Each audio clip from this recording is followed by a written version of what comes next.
lady from Florida, Representative Castor. Thank you, Mr. Chairman. Welcome, Madam Secretary. You are a champion for American businesses, American workers, American competitiveness. You are a strong and effective leader for the Commerce Department, and it is appreciated. Thank you. Some of the economic development grants that come out of Commerce have paid such huge dividends for my booming Tampa Bay area.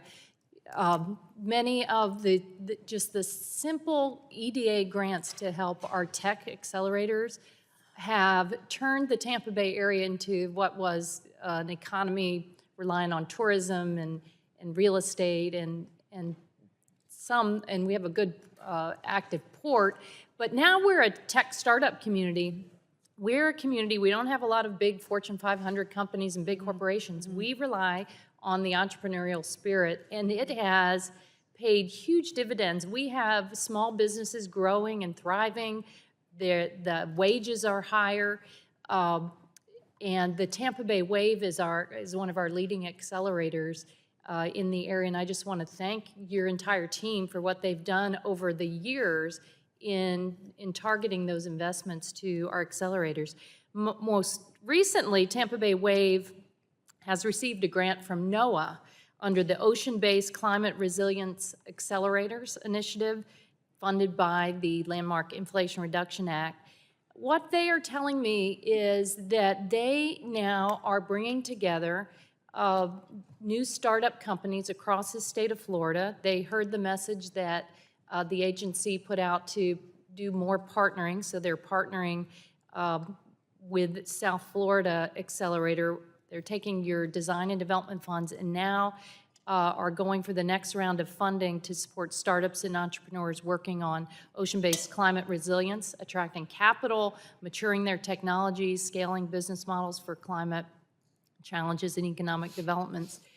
But I'm a little bit worried now looking ahead, looking at the proposed budget, the fiscal year budget proposed by the Republicans, that their partisan bill would cut commerce, economic development assistance for local communities by a large amount. It looks like almost maybe more than 10%.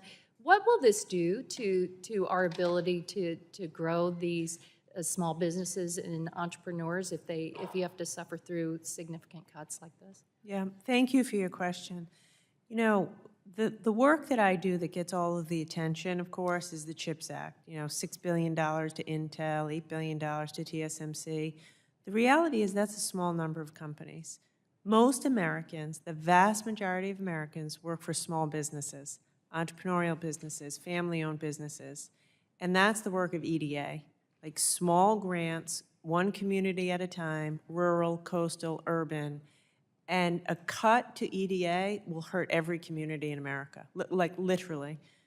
Red states, blue states, rural, urban, because these are small amounts of money for workforce training, building facilities, incubators, and sometimes it's the only money that these partnerships are really eligible for. You know, they're not going to get venture capital money. These aren't going to be, it's not, your companies aren't, it's not the next Google necessarily, but it's a nice business.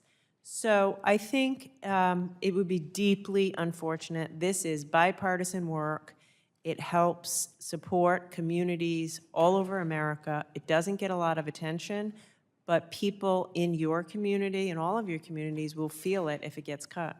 It gets a lot of attention across the Tampa Bay area because of the small investment from Commerce and EDA now is attracting 10, 20 times the amount in private investment and capital. And then sticking with NOAA a little bit, it's an interesting part of commerce, but it's an important one. You said you're going to focus on growing fundamental science research and then combine it with a new outlook for supply chains. And that sounds like that would help us with the nascent offshore wind industry that we're trying to grow in America. It would pay great dividends if we can lower the cost of energy, use clean energy. And I'd like to know, how is Department of Commerce and NOAA thinking about wind research, permitting, development, and how the new emphasis on supply chain focus could help lift this industry and the good-paying jobs it provides. Yeah, exactly. President Biden has set a goal of 30 gigawatts by 2030 of offshore wind. I will say, as the governor of Rhode Island, we had the first offshore wind installation in North America. I know a lot about this. It created so many jobs, lowered the cost of energy and electricity, and got a lot of people in Rhode Island off of diesel and oil. Permitting still takes too long. I'll be the first to say it. And so we are working very hard. I personally have been engaged in an effort to try to streamline the permitting. We've asked for money in the budget to help to do that, to streamline the permitting so we can go faster to hit the goal and also create jobs.